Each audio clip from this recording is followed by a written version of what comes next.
Racionamento. Estão sem água Asa Sul, Lago Sul e Jardins Mangueiral, além de Ceilândia Leste, Águas Claras, Núcleo Bandeirante, Candangolândia, Samambaia e Parkway.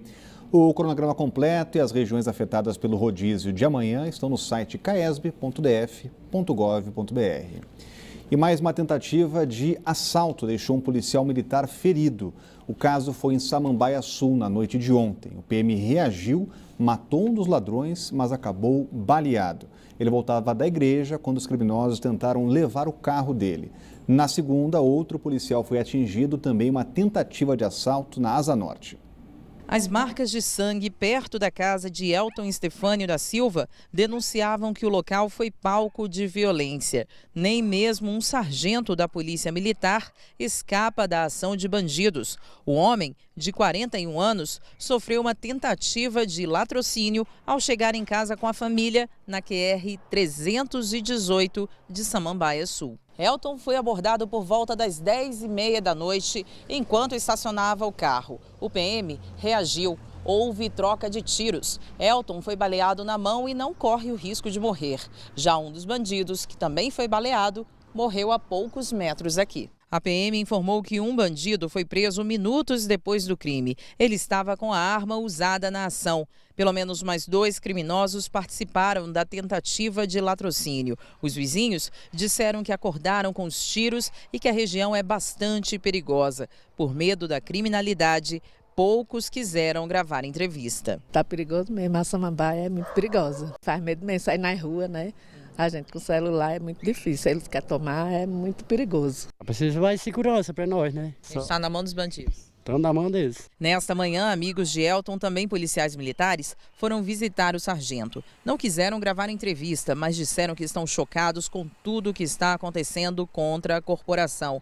Este foi o segundo caso de um policial militar baleado durante um assalto. Na segunda-feira, um PM apaisana aguardava atendimento numa loja de títulos de capitalização quando os ladrões entraram. Ele reagiu e acabou levando um tiro no braço e na barriga, mas não corre risco de morte. Dos 5 assaltantes, 3 foram presos, um continua foragido e o outro foi morto nesta terça-feira em um tiroteio em Goiânia. A gente vê que insegurança, criminalidade não escolhe vítima. Exatamente. Olha, o PM, o policial que foi ferido, é um cidadão como qualquer outro na sua comunidade que está sujeito à criminalidade. Exatamente pela ineficiência, por coincidência, né, pela ineficiência do trabalho de prevenção, pelo trabalho de policiamento ostensivo deveria ser feito por sua corporação. Você vê uma comunidade como essa, que vive amedrontada, as pessoas não querem nem saber, não querem nem dar entrevista falando sobre esse assunto, né?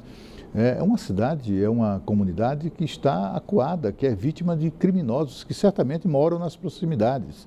Eles conhecem os criminosos. E você não vê ali uma dupla de policiais militares fazendo policiamento ostensivo?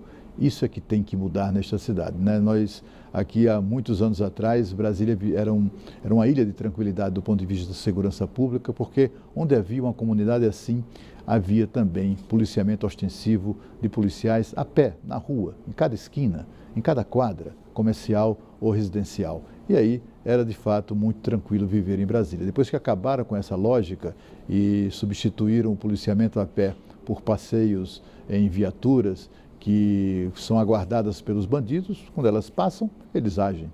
E aí seguem impunes. Raramente há um flagrante que é feito por essas rondas da Polícia Militar. A PM precisa mudar esse tipo de procedimento. O Supremo Tribunal Federal deve julgar hoje o processo que pode restringir o foro privilegiado para políticos. O relator da ação é o ministro José Roberto Barroso. Bom, voltamos a falar ao vivo com Renata Dourado, trazendo mais informações para a gente aqui. Julgamento importante, né, Renata? Pois é, Rodrigo, julgamento muito importante, porque como é que funciona hoje? Vamos dar um exemplo aqui de um deputado federal ou de um senador que tenha cometido crimes qualquer crime, por exemplo, que tenha matado, assassinado uma pessoa. Então, ele vai ser julgado necessariamente pelo Supremo Tribunal Federal, ainda que ele tenha cometido esse crime fora do mandato. Então, o que o Supremo vai analisar hoje? Possivelmente hoje, tudo indica que será hoje. Que apenas o Supremo analise ou julgue ações relacionadas, primeiro, a crimes relacionados ao mandato, né, o âmbito ali parlamentar, e também crimes que tenham sido cometidos durante o período em que ele está ali, como deputado federal ou como senador, não antes. E olha só que curioso, um caso que chegou até o Supremo, que é exatamente isso que o Supremo vai decidir, mas é claro que a depender dessa decisão vai valer para todos os outros casos. Então, um candidato a prefeito, ele foi eleito, conseguiu ser eleito e praticou ali um crime eleitoral, compra de votos. E assim que ele foi eleito, então, quem começou a analisar o caso dele foi o Tribunal Regional Eleitoral do Estado do Rio de Janeiro. Ocorre que o mandato dele acabou, aí essa mesma ação foi para a Justiça de Primeira Instância da Justiça Eleitoral. Aí ele era suplente, ele assumiu uma vaga como deputado federal. O mesmo caso foi para o Supremo Tribunal Federal. Depois ele foi eleito como prefeito novamente, o caso voltou para o Tribunal Regional Eleitoral. Ou seja, a possibilidade de prescrever esse crime é muito grande. Então é esse caso específico que os ministros vão analisar, mas é claro que a depender aí dessa situação, e eles tendem, claro, cabeça de juiz a gente nunca sabe, tendem a analisar e realmente ir para esse lado, ou seja, que o Supremo analise apenas os crimes relacionados ao mandato e também crimes que foram cometidos durante o mandato. Vamos esperar para ver, porque é realmente algo muito importante. A gente lembra que o Congresso Nacional também está analisando essa questão do foro privilegiado, né, Rodrigo? Obrigado, Renata. Continua acompanhando, portanto, discussão no Supremo, no Congresso também, Cláudio Humberto, mais de 30 mil pessoas ainda com foro no Brasil.